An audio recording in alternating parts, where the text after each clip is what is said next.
Hello, hello, hello, happy Pride, and welcome back to Jesus and Everything. In this particular special series, we are exploring what are known as clobber passages, or passages that the church has traditionally used to condemn homosexuality. Once again, I do not believe that homosexuality is a sin. I do not believe that being transgender is a sin, and I am exploring texts that really debunks how these texts have traditionally been interpreted. This week, we are exploring Romans chapter 1, verses 26 and 27. Please check out my other videos on Sodom and Gomorrah and my video on Leviticus, and next week my video on Corinthians. But today we are exploring Romans chapter 1, verses 26 and 27.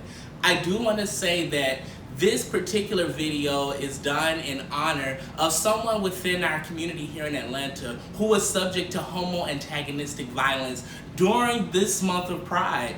The young man's name is Tyler, and there was a viral video where his family cut his hair and really tried to shame him on social media for being gay. And the community came together. Many people have expressed concerns about him. We are happy that he has been placed within some type of protective custody right now, because many people are very concerned. And it's that type of thinking and theology that causes harm that really inspires me to do this special series and inspires me to do this channel. So journey along with me as we discover how Romans chapter 1 verses 26 and 27 has nothing to do with homosexuality and all to do with idolatry.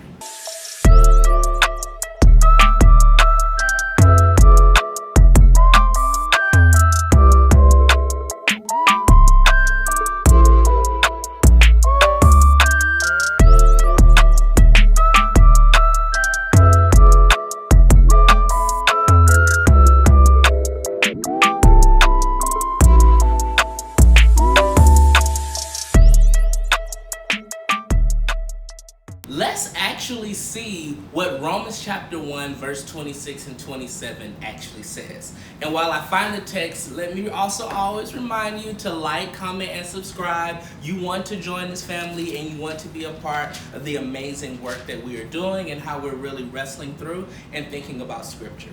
So Romans chapter 1 verse 26 reads, "For this reason God gave them up to degrading passions. Their women exchanged natural intercourse for unnatural, and in the same way also, the men gave up natural intercourse with women, were consumed with passion for one another. Men committed shameless acts with men, and received in their own persons the due penalty of their error." That's the text. And many people would say it's in the New Testament. If that does not read Paul writing against homosexuality, then you're really just reaching here. You're really doing some mental gymnastics, because it says it, I believe it, that settles it, is done. Nobody takes scripture that literally to say that it says that I believe it is done, because if that's the case, when Jesus says sell all you had, all of us will be out here selling all we had. And when Paul was out here condoning slavery, all of us would say then I guess slavery was okay. It is important for us to understand what exactly is going on in Paul's life at this moment. So what we realize about Paul is that Paul has established a lot of churches in the east parts of the Holy Roman Empire. So the parts that Paul has established churches is Corinth. Paul has established churches in Thessaloniki. Paul has established churches in Ephesus. Paul has established churches in Galatia. So all of this is known as the east portion of the Holy Roman Empire. Rome is here. And Paul is really trying to now spread the gospel from the east over to the west. So this is the west, or what now is known as modern day Spain. Paul is wanting to travel through Rome on his way to get to modern day Spain. But the issue is that in Rome, there are a lot of problems. In Rome, you're dealing with two different sects of Christianity. You're dealing with the Jewish Christians, and you're dealing with the Gentile Christians. Jewish Christians are those who are in the Jewish faith. Gentile Christians are people who have not been traditionally Jewish, but they identify with Christianity now. So Paul is looking to go through Rome to get to Spain, and he needs to get support from Rome, but the issue is that there is this split between the Jewish Christians and the Gentile Christians, and Paul needs for them to be on one accord so that he can get the maximum amount of support that he needs for the trip that he's about to take to Rome. Jennifer Knust, in her book Abandoned Lust, talks about there being two primary reasons Paul would want to use sex to make his arguments here.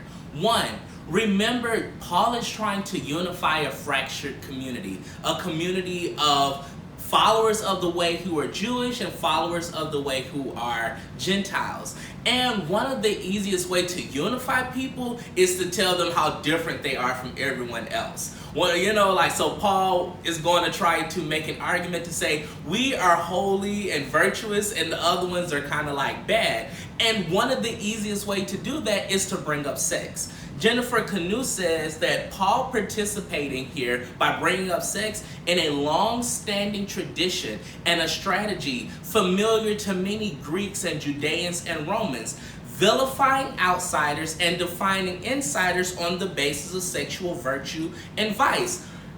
Paul is able to draw a community of insiders by saying we are virtuous. Whether we are followers of the way who are Jewish or Gentiles, we are virtuous. Everyone else, they are not virtuous because they are not followers of the way. To further clarify this point, Jennifer Knust says whether or not Paul is using Romans to talk about sex, Paul oftentimes puts forth his arguments in terms of sex, as well as putting his arguments in terms of flesh, body, and slavery, particularly when Paul is interested in drawing boundaries between insiders and outsiders. Paul knows to draw really good boundaries and to draw a connection, vilify outsiders, and draw a community of insiders. That's one of the first reasons why Paul is using sex here. Paul knows if he brings up sex, and particularly sexual passions and sexual immorality in verses 26 to 27, it furthers help him draw points because it's easy to use sex to draw boundaries. Sex has been used that way even in contemporary history. When European colonialists were exploring the New World and discovering Africa, one of the first things that they did was define boundaries and distinctions of people on the basis of sex, particularly sexually impure and sexually pure.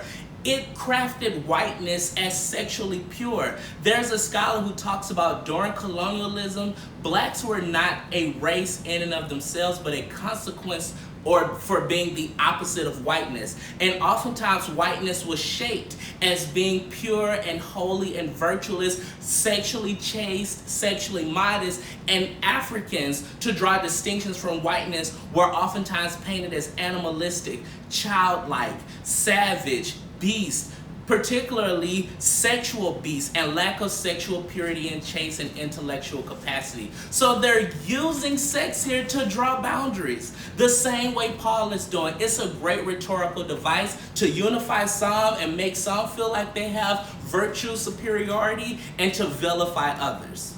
Point number one. Point number two. Paul is actually using sex as a metaphor to talk about what it means to be in right relationship with God. That sounds kind of weird, so hear me out. Paul understood, and Jennifer Knust talks about this as well in Abandoned Lust, that fornication was oftentimes used as a metaphor for idolatry. Here is why.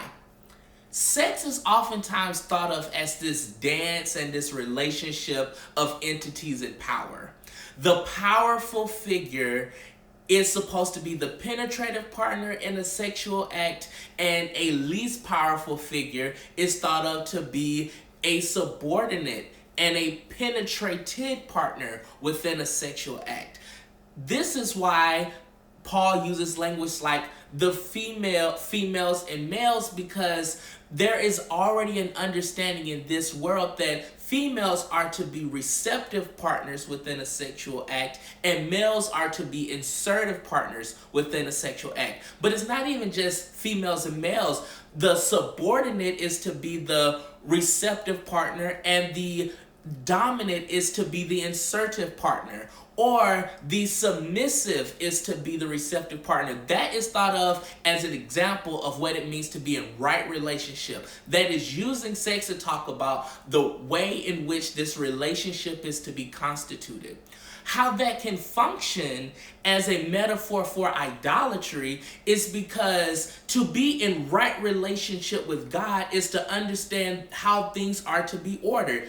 As the less powerful created, I have to know to be submitted to the right, all-powerful creator. That's right relationship. This is why, and this is also how Paul is defining the gospel. The gospel is the righteousness of God. The righteousness of God is the justice of God, or being in right relationship with God. Knowing our place as the powerless, as the creature, and God as the creator. And Paul is saying, y'all are under that gospel. Y'all have it right. No matter if you are a Jewish follower of the way, a Gentile follower of the way, you're in right relationship. You got it. You understand how it is to be in relationship as the powerless to the powerful. But those Gentiles, they are not in right relationship. They have confused that relationship. They have exchanged that relationship. They have messed up their relationship. They don't understand how it is to be the submitted, subordinate, submissive partner with the powerful, strong, dominant partner. They have confused that relationship.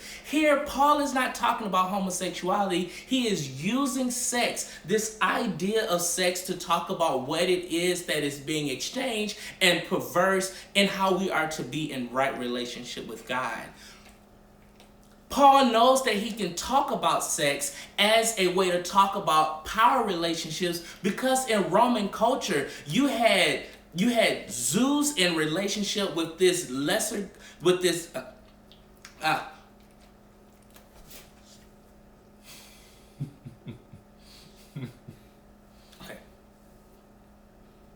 Paul knows that he can use sex to talk about being in relationship and to talk about power relationships, because within Roman culture, you had something known as pederasty, where you had strong, powerful men in relationship with weak, submissive little boys. You even had Greek gods such as Zeus and Gaiames. Gaiames were these guys that were thought of as like the most beautiful of creation. They were little boys, and Zeus, a very powerful, strong God, was in relationship with this little boy. This was a very common practice, common sexual practice within Roman culture, because even Roman culture just thought of it's okay as long as a powerful figure is having penetrative sex with the less powerful figure.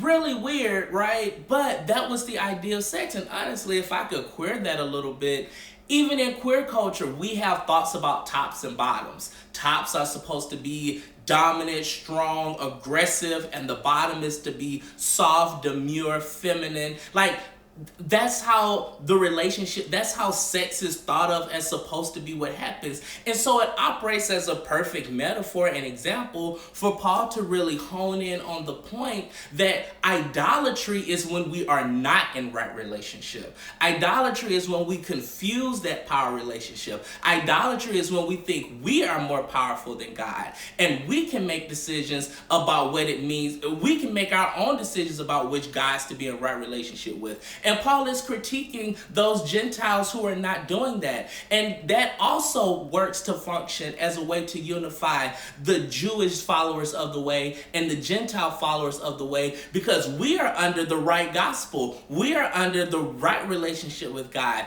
Everyone else is not. Once again, this isn't about homosexuality. It is a rhetorical strategy and metaphor to really set up this understanding of what it means to be in right relationship with God, so that the Jewish and Gentile followers of the way can understand that they are in right relationship and everyone else is not.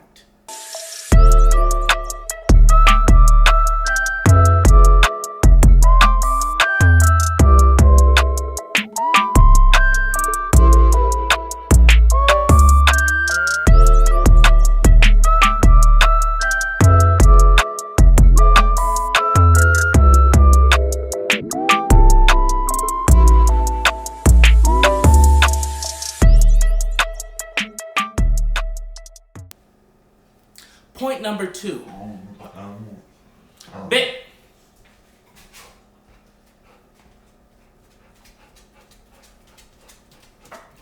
Go sit down.